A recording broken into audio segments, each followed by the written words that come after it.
Welcome to the Salem Baptist Church podcast.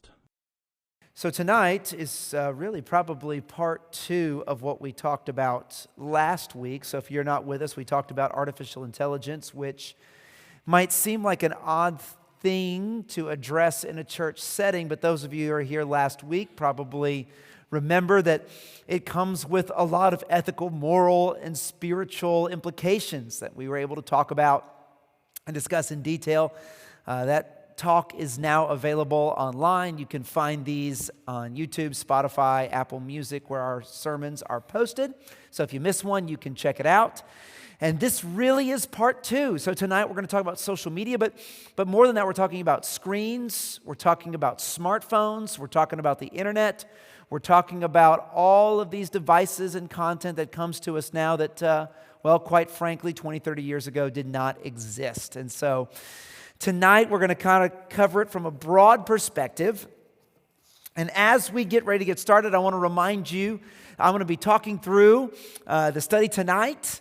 If you have thoughts or if you have questions, you're welcome to share those. I do have the microphone here so that everybody can hear you. However, if you do that before we reach the end, your voice, your question, your comment will be recorded and placed online, so just bear that in mind. At the end, when we do Q&A, that part will be cut off so you can speak freely, and it will simply stay in this room. So keep that in mind as we begin tonight. But as I was just saying, 20, 30 years ago, a lot of these concerns we have about devices and smartphones and screens and social media simply did not exist. And so I want to take you back to that time and see how well you remember technology, how it used to be.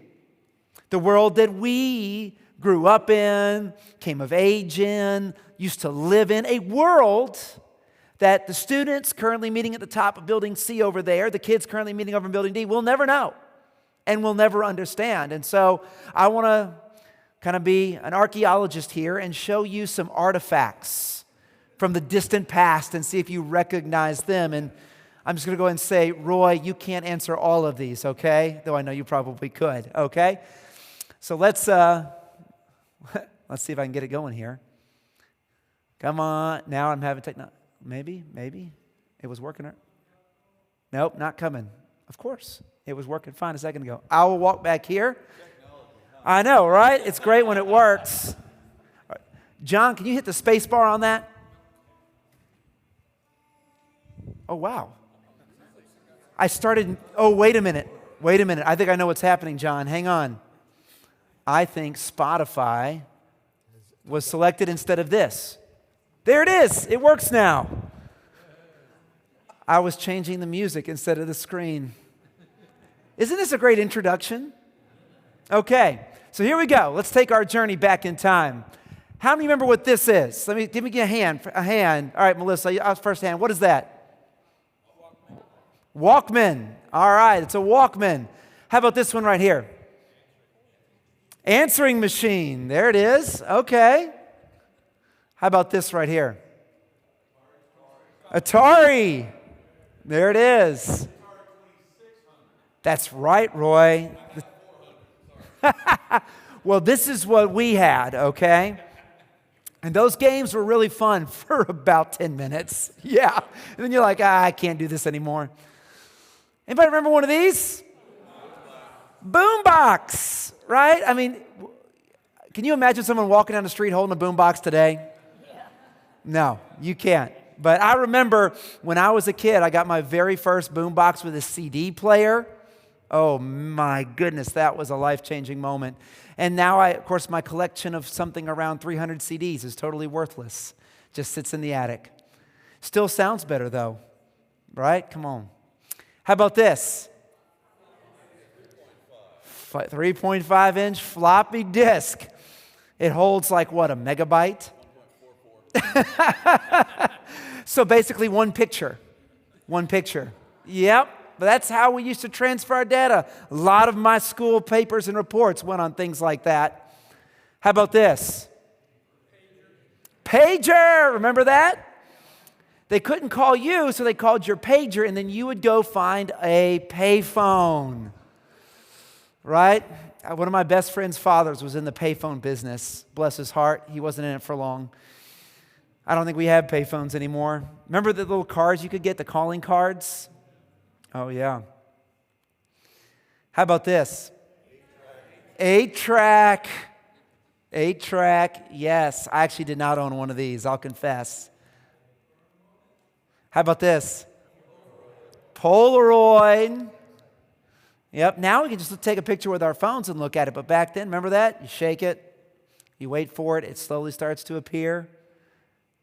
How about this? VHS rewind. How many of you remember having to rewind your VHS tapes? Come on. You get it from Blockbuster Video, and it said, please be kind and rewind. That's right. Oh, yeah. We used to have one of these right here. How about that? What is that a picture of? Dial-up internet. That's right, dial-up internet. You used to have to get connected. You were not online all the time. When I went to college, I was online all the time for the first time. It was a revelation. And we thought it was so fast. Of course, it really wasn't, but it seemed fast, right? It wasn't dial-up. Or how about this? Anybody recognize this? Pong! The first of video games. I have one in the closet at the house. Does he still play it regularly, Kira? Does he? I'm repairing it. You're repairing it? It's fun for about 10 minutes, and then you're like... It's kind of fun handing it to someone who's like 14, watching their expression. Oh, yeah. Oh, yeah. Video games have come a long way since then, haven't they? My goodness. All right. So I take you back in time because this is a world that we all know. Some of us grew up in it. Some of us, it came along when we were younger, and we lived it. We experienced it for decades. We used things like VHS tapes and 8-tracks and Polaroid cameras and floppy disks.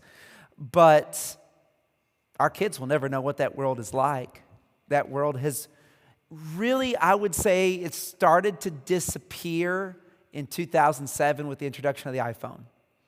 That was the moment that old world began to die. That world had been around since, about that electronic world, from about the advent of the personal computer up until the invention of the smartphone. That world's gone, and now we're in a completely different era that looks totally different.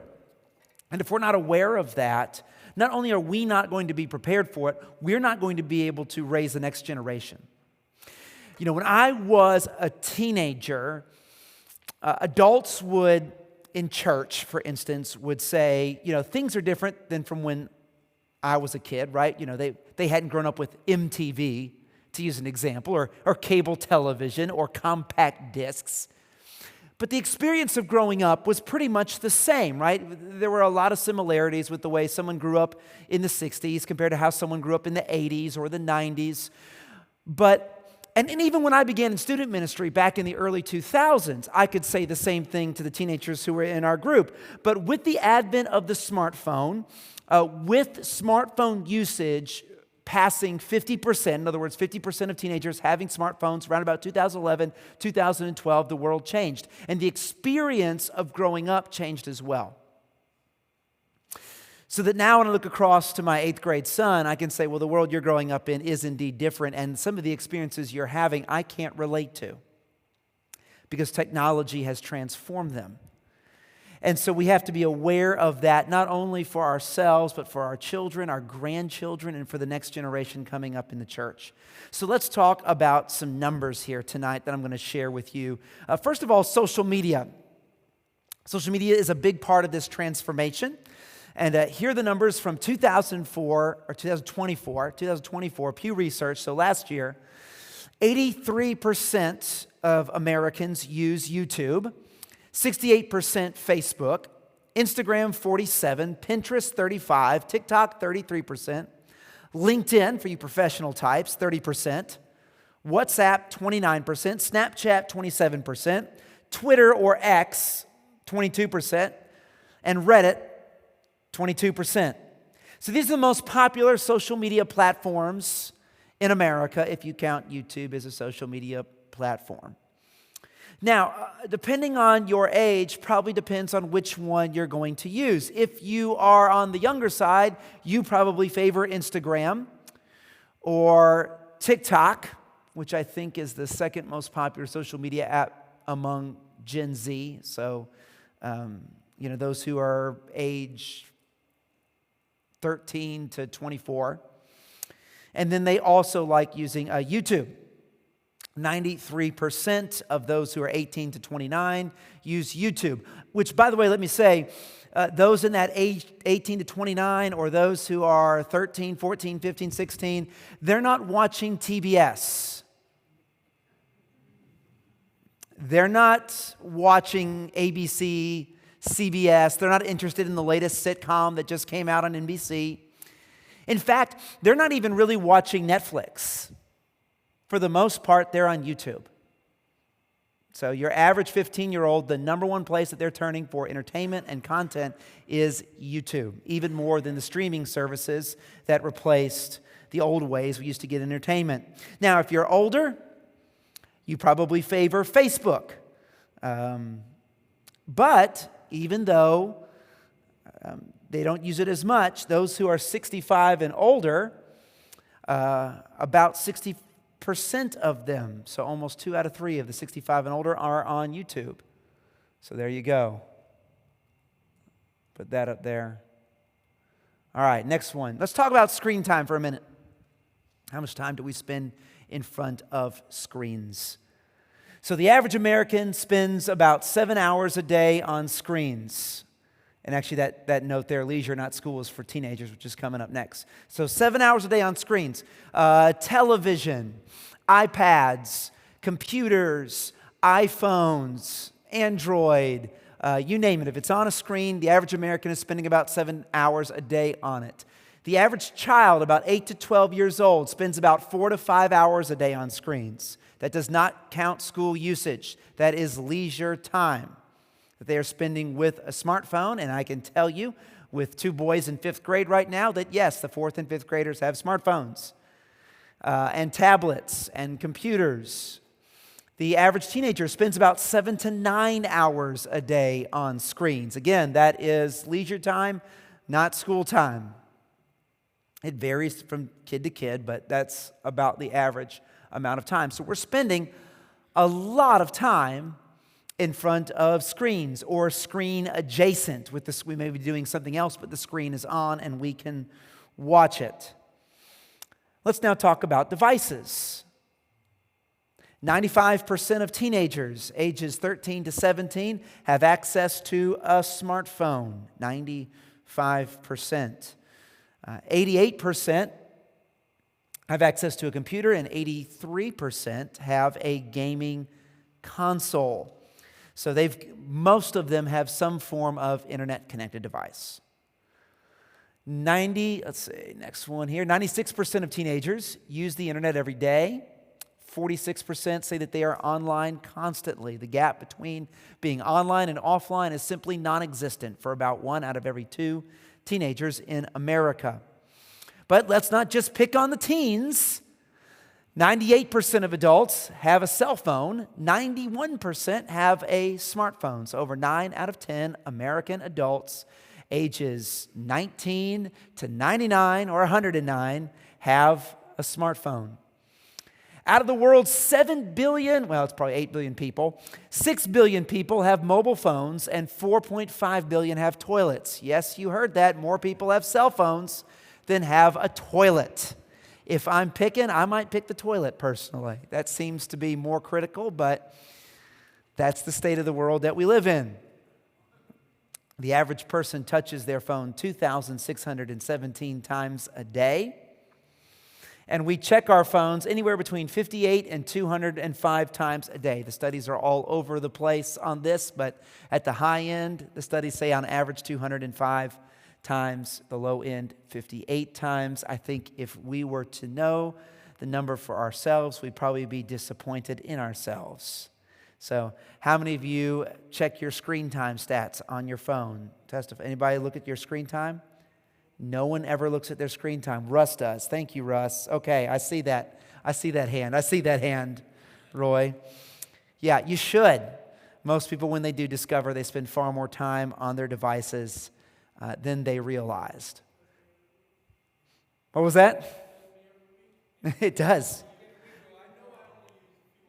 That's right. Mine notifies me as well.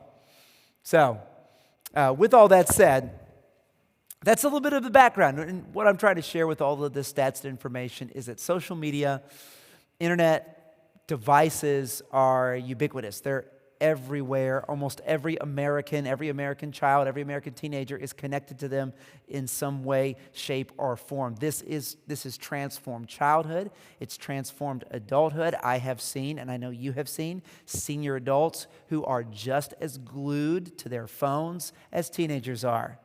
And in fact, when you ask teenagers in surveys if they feel like their parents spend too much time on their phones, they will say yes, right?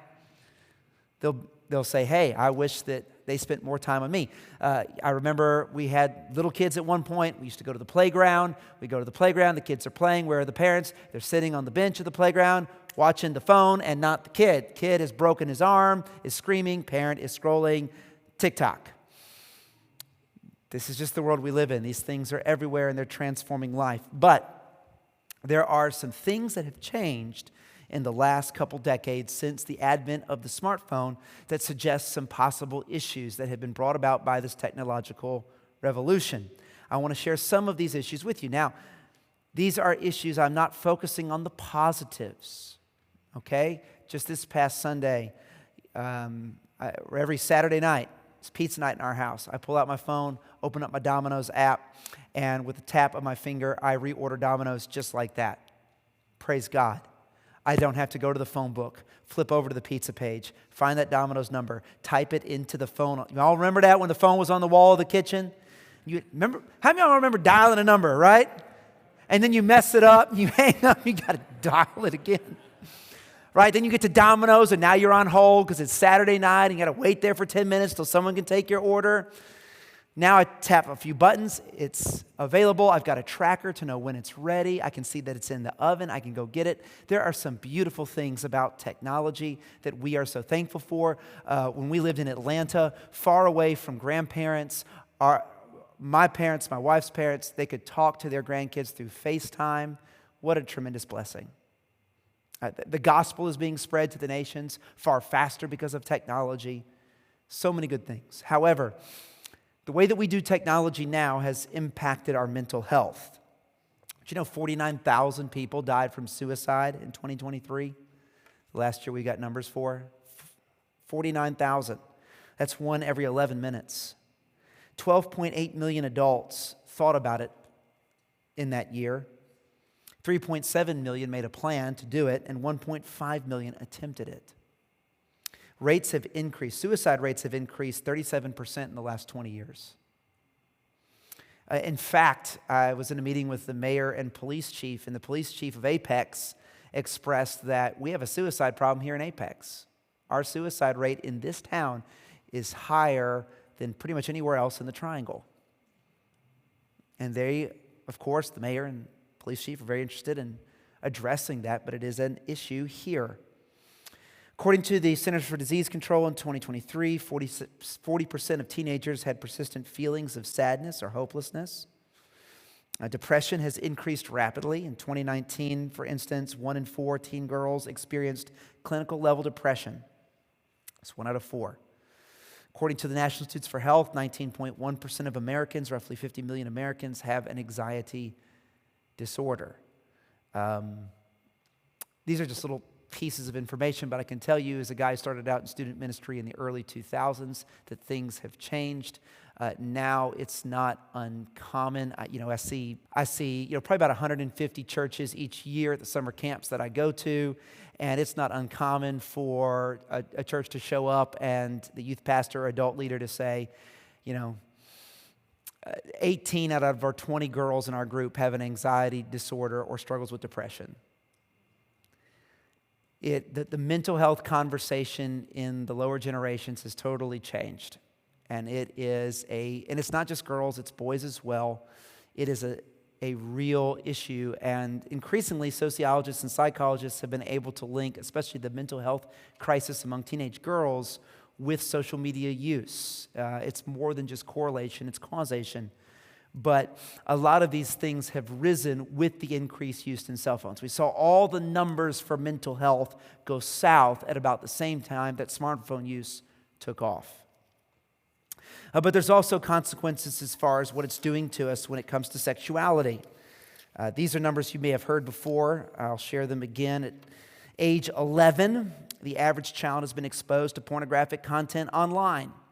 93% of boys and 62% of girls are exposed during their adolescent years, and 22% of pornography consumed by people under the age of 18 is used by those who are less than 10 years old. I have confirmed this anecdotally throughout my 25 years working with teenagers and college students. It is everywhere. One expert in this area, she goes around and does talks for parents and schools.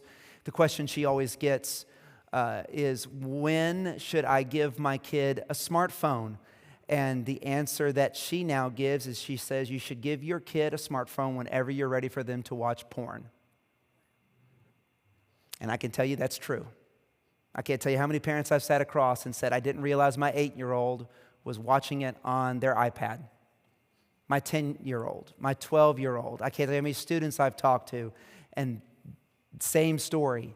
So it is everywhere. In fact, on average, 78% of men and 44% of women are viewing it right now.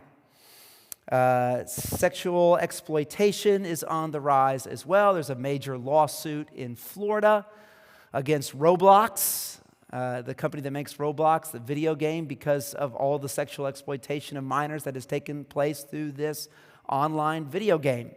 And it happens quite frequently. In fact, recent data from the National Center for Missing and Exploited Children shows that reports of online sexual enticement to its cyber tip line, including financial sextortion of minors, jumped more than 300% between 2021 and 2023. So it's the proliferation of screens and devices and social media is transforming sexuality. But it's also increasing isolation. When adolescents moved to smartphones, face-to-face time with friends plummeted from 122 minutes per day in 2012 to 67 minutes per day in 2019. In fact, everyone's daily time with friends have dropped. Even those aged 35 to 64, their time with face-to-face with friends dropped from 40 minutes to below 20 in the same time period. We are all increasingly isolated. And of course this makes sense, right? We all have entertainment on demand. I mean, back when I was growing up, if there was nothing on TV, you went out and played. But now we have tens of thousands of shows and movies on demand. We can watch anytime. We can tailor the content to ourselves. Video games, we were joking about Pong earlier, right? It's fun for about 5 minutes, and then you want to go play real ping pong, far more engaging. But now we have video games that are online, where kids are playing with people from across the world. They are multiplayer. They're immersive. They have downloadable content, so the games never end. And so you never have to stop playing. And I have talked with many parents who have had fights with their kids over video game playing, because on a Saturday they'll play for 10, 11 hours without stopping. That's just the world we live in. You can't do that with Pong, right, Roy? It's not happening. Maybe you can. I like to meet the person who can play 10 hours of Pong. That's a commitment.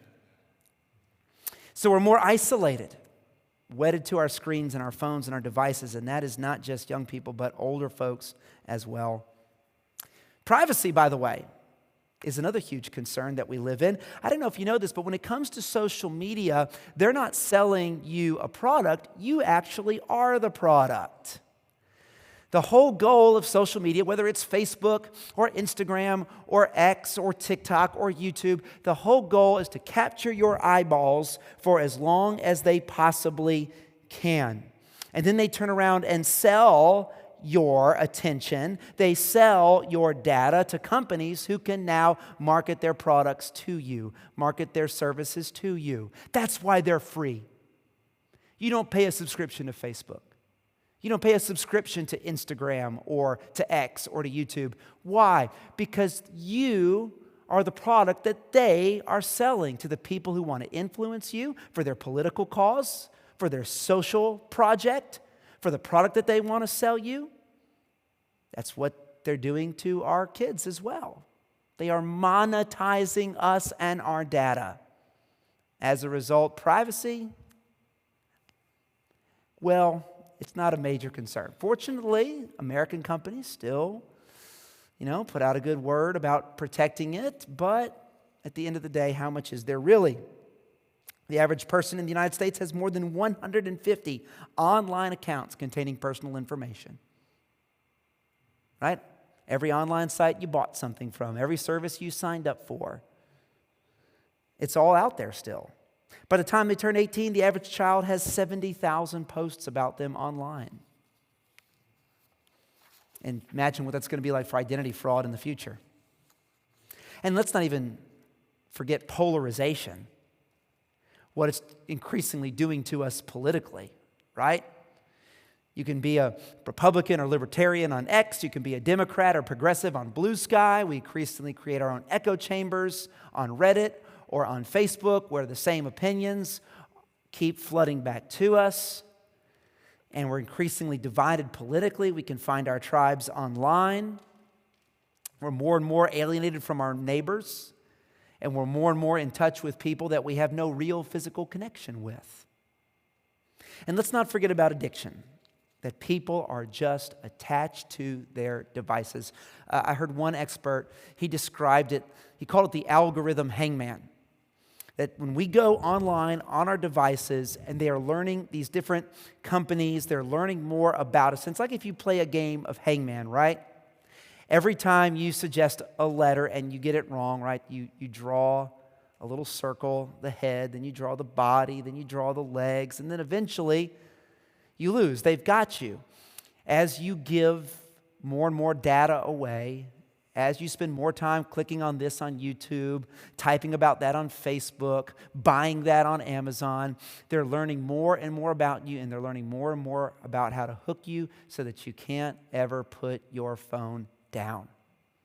Greg Hawkmuth is a Instagram founding engineer, one of the guys who helped create Instagram, and he realized that they were creating an addiction machine. Here's what he said, and it applies not just to Instagram, but to all social media and many other sites on the internet. He says there's always another hashtag to click on. Then it takes on its own life, like an organism, and people can become obsessive.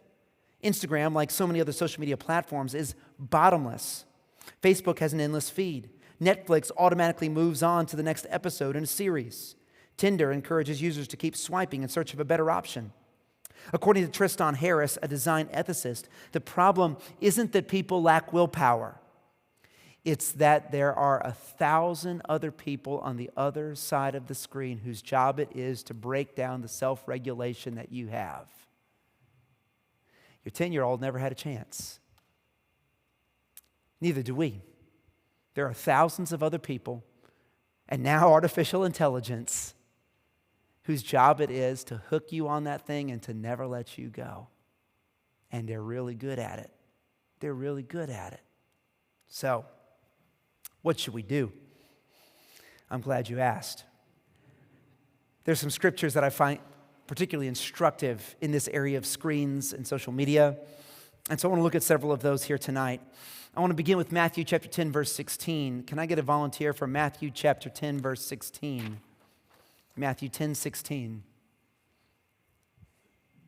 Just lift up a hand if you can do that one. Okay, Wendy, thank you very much. I need somebody to do 1 Timothy 4, 7 through 8. 1 Timothy 4, 7 through 8. Steve. All right. And then one more, Deuteronomy 6, 5 through 9. Thank you, Scott. Okay. Coming over to Wendy. And I've got some more, so have your Bibles ready. Matthew 10, 16. Behold, I am sending you out as sheep in the midst of wolves. So be wise as serpents and innocent as doves. So this is Jesus' admonition to his disciples. He gets ready to send them out to preach the gospel, build the kingdom. He says, I'm sending you out. Be as wise as serpents and as innocent as doves. When we go out to live out as Christians in this world, we're not to be fools or naive or ignorant. Okay? Naivete is not holiness. Ignorance is not bliss. We are to be as wise as serpents. And in being wise as serpents, as innocent as doves. That's my goal for myself. It's my goal for my children, that they would be wise as they step into this world, and in being wise, they can remain innocent. Okay, 1 Timothy 4, 7 through 8. But have nothing to do with pointless and silly myths. Rather, train yourself in godliness. For the training of the body has limited benefit, but godliness is beneficial in every way, since it holds promise for the present life and also for the life to come. Thank you, Steve. Have nothing to do with silly, irreverent myths. There aren't any of those online, are there? There are a few. I love this word, though, that Steve read. It's my favorite, maybe one of my favorite Bible words to think about growing in Christ and discipleship. Train yourself in godliness. We are not by nature godly. We are by nature sinners, which means that godliness is hard. It's hard work. Now, before we were Christians, we could not do it. We didn't have the power. We didn't have the ability. But now that we are in Christ and the Holy Spirit is within us, we can be godly. But we still must train ourselves, our families, our children, our grandchildren. Train in godliness. And that especially applies to the way we use technology and screens. Train in godliness. Because if we don't do that, well, if you don't train, you're weak, you're flabby, you're an easy target. And we don't want to be that when it comes to living for Christ in this world. Our goal, for instance, when it comes to our families, should not be to shelter them, because all shelters, eventually you have to leave. And I can tell you from my experience, 25 years working with teenagers and college students, most of the time when you try to build a shelter, something gets through. Something comes in through the back window that you weren't prepared for, and it shatters your world. Shatters your world. Train children, train grandchildren, train yourself in godliness. So, as part of that, come over here to Scott for Deuteronomy chapter 6, verses 5 through 9. Love the Lord your God with all your heart, with all your soul, and with all your strength. These words that I'm giving you today are to be in your heart. Repeat them to your children. Talk about them when you sit in your house and when you walk along the road, when you lie down and when you get up. Bind them as a sign on your hand and let them be a symbol on your forehead. Write them on the doorposts of your house and on your gates. All right, so what Scott just read for us, Moses' instructions to the people of Israel, is so helpful. Love the Lord your God with all your heart, soul, mind, and strength. And then he says, bind these commandments on your forehead. Put them on your doorposts. Speak of them constantly when you lie down and when you rise, when you sit and when you walk, and everywhere in between. That's what Moses is saying here. Because right now we live in a world where for a lot of people, the first thing they look at when they wake up is their phone, and the last thing they look at before they go to bed is their phone. In fact, we know this about teenagers. A lot of them are sleep deprived because at 2 a.m., at 4 a.m., they're looking at their phones. And that's true of adults as well. What Deuteronomy says, what Moses says is, let what you wake up with and what you lie down with, what you carry with you, not be the argument on Facebook, not be the latest post on YouTube, not be the latest breaking news on Fox News or CNN. Because let's not forget that television is a screen as well. We're not just talking about the devices here tonight. Let it be the Word of God. Bind it on your forehead, your doorposts. Speak of it, talk of it. Let it shape you. Psalm 1 through 3. Can I get a volunteer for that? Betty, coming around here. Psalm 1 through 3. And Peggy, can you get 1 Corinthians 6:12? 1 Corinthians 6:12. And Psalm 1 through 3, Betty. And then a Matthew 5:29. A volunteer for Matthew 5:29. I see in the back there, Melissa. All right, are you ready, Betty? Okay. Blessed is the man who walks not in the counsel of the ungodly, nor stands in the path of sinners, nor sits in the seat of the scornful. But his delight is in the law of the Lord, and in his law he meditates day and night. He shall be like a tree planted by the rivers of water that bring forth its fruit in its season, whose leaf also shall not wither, and whatever he does shall prosper. Thank you. So right here at the beginning of the Psalms, we have the way of the righteous and the way of the wicked. And notice this about the way of the righteous. What does he do? He doesn't walk in the path of evil. He doesn't go there. He doesn't sit there. He doesn't stay there. Instead, what does he do? His delight is in the law of the Lord, and on it he meditates day and night. He has godly habits, staying away from evil, seeking the Lord.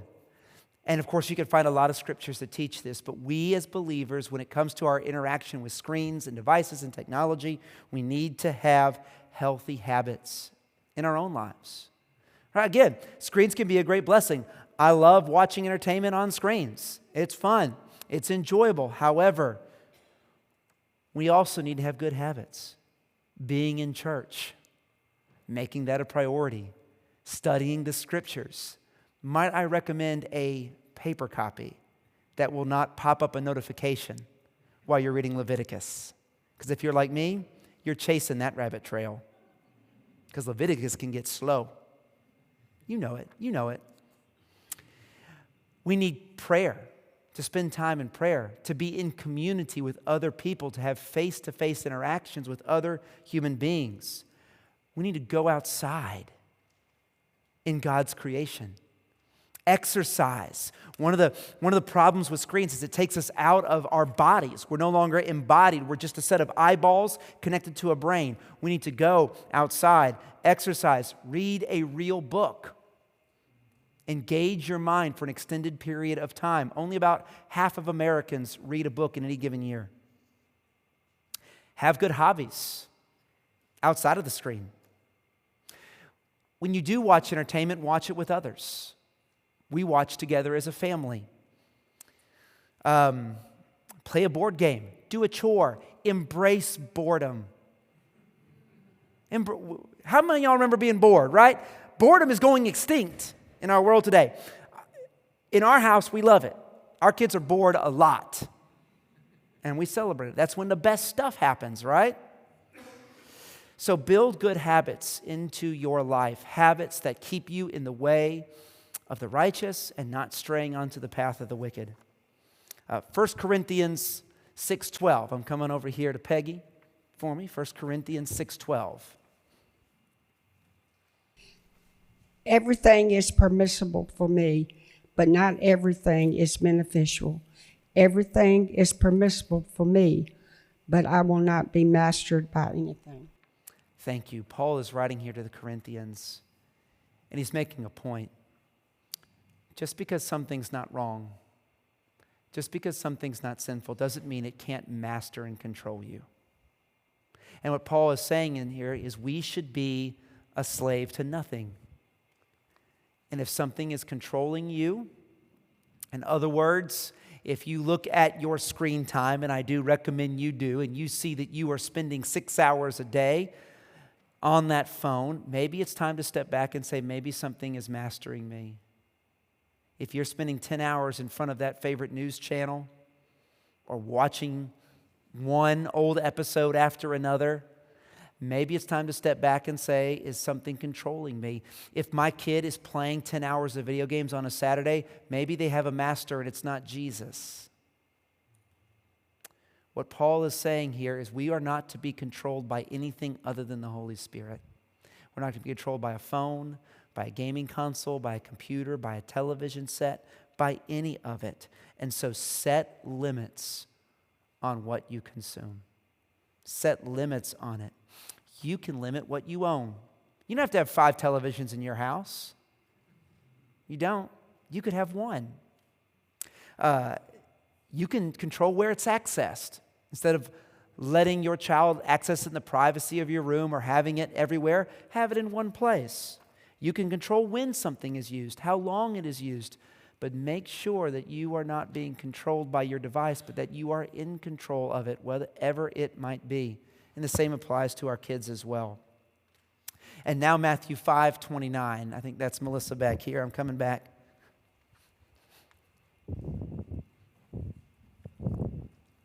Here you go. If your right eye causes you to sin, tear it out and throw it away. For it is better that you lose one of your members than that your whole body be thrown into hell. We live in a world that says you can't live without technology. We live in a world where, and listen, I know because I have conversations with these parents, some of them from our kids' school, their public school where they go, some who are not Christians, and many of them feel powerless in front of the almighty device. They do. And it feels like this is just inevitable. This is just the way the world is. But Jesus says if something is causing you to sin, if something is tempting you, get rid of it. Get rid of it. Get it out of your life. And if that means getting rid of the television set, if that means going down to a dumb phone, if that means, setting time limits for your apps and devices with a spouse or a trusted friend, do it. If you're being led down the wrong road through your devices, set rules and limits. Keep yourself from going. We've got them all over our house. You all know, I've told you, I got them on all my devices. Okay? I'm not trusting myself. Tear out your right eye, Jesus says. Tear it out. It's better use one of your members than for your whole body to be thrown into hell, for the destruction that comes because of sin that you allow to persist. And so that goes with anything that can come through the screen. And then Proverbs 4:23. Can I get a volunteer for that? Mike, back. Or did you have a question? Oh, Proverbs 4:23, Mike, and then Philippians 4:8. Proverbs 4:23, and then I need a Philippians 4:8. Who can take that one for me? All right, David, thank you. All right, Proverbs 4:23. Guard your heart above all else, for it is the source of life. Guard your heart above all else. Like we talked about, the algorithms are only getting better. Don't allow yourself to be ensnared. Don't allow yourself to be trapped with the news cycle or with the Twitter feed, X feed, Facebook feed, the online multiplayer video game. Be wise. Guard your heart. It's the wellspring of life. And then Philippians 4:8. Finally, brothers, whatever is true, whatever is honorable, whatever is just, whatever is pure, whatever is lovely, whatever is commendable, if there's any excellence, if there's anything worthy of praise, think about these things. Thank you, David. Does that describe the way you use screens? Does it describe the way I use screens? Most of the time. Maybe not all the time. I want it to. We want to be thinking on whatever is good, honorable, noble, whatever is praiseworthy, whatever glorifies God. And again, what these screens do is they turn us into eyes connected to brains. The question is, what are we feeding our eyes that's creating the thoughts in our brain? And are those thoughts, like David just read in Philippians 4:8, or are they something else? I will read for you this last verse, Galatians 6, 1 through 2. It says this: Brothers, if anyone is caught in any transgression, you who are spiritual should restore him in a spirit of gentleness. Keep watch on yourself, lest you too be tempted. Bear one another's burdens, and so fulfill the law of Christ. We're going to get this wrong. Right? I've got it wrong in the past. I know a lot of us in here have as well. Some of us are described by some of these statistics. This is all new. And it's coming at us fast. When I was a teenager, nobody knew it was on the internet. Nobody knew. We were all discovering it together. And now we've got artificial intelligence. And our kids and us together, we're discovering what that means. And so what do we need to do? Watch out for each other. Hold each other accountable. Bear one another's burdens. And when one of us messes up in this area of social media, technology, maybe it's something we post online, maybe it's websites that we go to, maybe it is an AI companion that we get too close to. We as the church need to be there to wrap our arms around people and lead them to Jesus and show them the forgiveness and grace that only He offers. Because we are going to get it wrong. We see people every day getting it wrong in this area of screens and social media and technology, but there is grace. Now, let me give you just a couple of quotes here, and then I really want us to get to the Q&A section because some of you may have questions regarding kids or usage or devices or things like that. But here's a few ones. Tony Reinke's book, 12 Ways Your Phone is Changing You, great little book. He says, what I am coming to understand is that this impulse to pull the lever of a random slot machine of viral content is the age-old tactic of Satan. C.S. Lewis called it the nothing strategy in his Screw Tape Letters. It is a strategy that eventually leaves a man at the end of his life looking back in lament. I now see that I spent most of my life in doing neither what I ought nor what I liked. I think that sums up social media and so much online content, is that and again, it can be used for good, and there are blessings that come through it. However, when we let it have control, we're going to end up saying at the end of our lives what Lewis said in the Screw Tape Letters, I spent most of my life doing neither what I ought nor what I liked. Because I tell you this, after I spend too long on Facebook, I don't feel great. I don't. If I spend too long staring at a screen, we have to make sure that we are spending our time in the way that God has called us to. Now, another great little book is Andy Crouch, The Tech Wise Family. It's a little dated now, but his points are still the same. He says, technology is in its proper place when it helps us bond with real people we have been given to love. It's out of its proper place when we end up bonding with people at a distance, like celebrities whom we will never meet. And again, he's going to point out the positives and the negatives, right? Positive, FaceTime with grandparents. Negative, I'm more invested of what these anonymous people are saying online. Too invested in it. Technology in its proper place is in its proper place when it starts great conversations. It's out of its proper place when it prevents us from talking with and listening to one another. Technology is in its proper place when it helps us to take care of the fragile bodies we inhabit. It's out of its proper place when it promises to help us escape the limits and vulnerabilities of those bodies. Technology is in its proper place when it helps us acquire skill and mastery of domains that are the glory of human culture. When we let technology replace the development of skill with passive consumption, something has gone wrong. Technology is in its proper place when it helps us cultivate awe for the created world we are a part of and responsible for stewarding. It's out of its proper place when it keeps us from engaging the wild and wonderful natural world with all our senses. Technology is in its proper place only when we use it with intention and care. John Piper says, true freedom from the bondage of technology comes not mainly from throwing away the smartphone, but from filling the void with the glories of Jesus that you are trying to fill with the pleasures of the device. So these are some things to ponder. You could look at our response here. That's where I basically take what we just discussed from the scriptures and I line it out. So that's all what we just discussed. Just list it out for you in a helpful way so you can look back at it.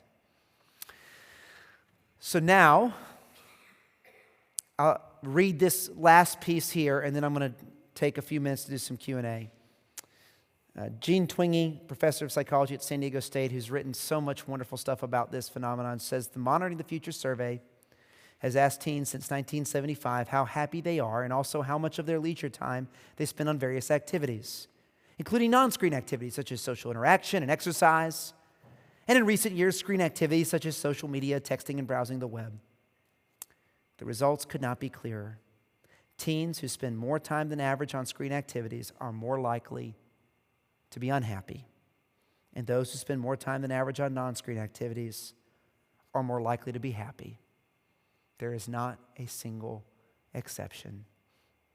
And I think it's true for adults as well.